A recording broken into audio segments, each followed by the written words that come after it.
বৈষম্য বিরোধী ছাত্র আন্দোলনের প্রস্তাব অনুযায়ী দেশের অন্তর্বর্তীকালীন সরকার প্রধান হতে যাচ্ছেন নোবেল বিজয়ী ডক্টর মোহাম্মদ ইউনূস।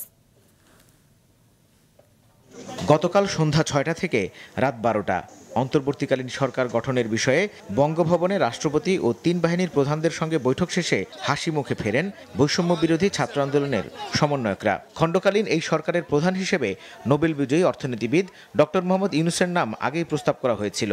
বিষয়টি নিশ্চিত করেন সমন্বয়ক নাহিদ ইসলাম। জানিয়ে দেওয়া হয়েছে ১৫ সদস্যের তালিকাও। সর্বজন গ্রহণযোগ্য নোবেল পুরস্কার বিজয়ী আন্তর্জাতিক খ্যাতিসম্পন্ন ব্যক্তিত্ব ডক্টর মোহাম্মদ ইউনূসের নাম প্রস্তাব করেছিলাম এবং আজকে মহামান্য রাষ্ট্রপতিও সম্মতি দিয়েছেন ডক্টর মোহাম্মদ ইউনূসকে প্রধান করেই অন্তর্বর্তীকালীন সরকার দ্রুত সময়ের মধ্যে গঠন করা হবে।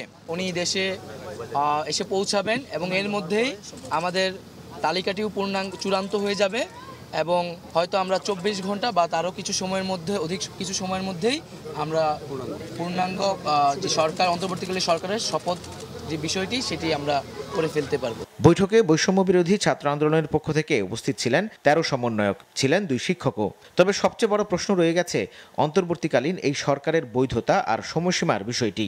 আমরা একটা এক্সট্রাঅর্ডিনারি সিচুয়েশনে এই সরকার গঠন করতে যাচ্ছি। এক্সট্রাঅর্ডিনারি সিচুয়েশনে সরকার গঠনের ক্ষেত্রে বিভিন্নভাবে এটাকে বৈধতা দেওয়ার সাংবিধানিক রীতি আছে, নিয়ম আছে, সেটা ফলো করা হবে।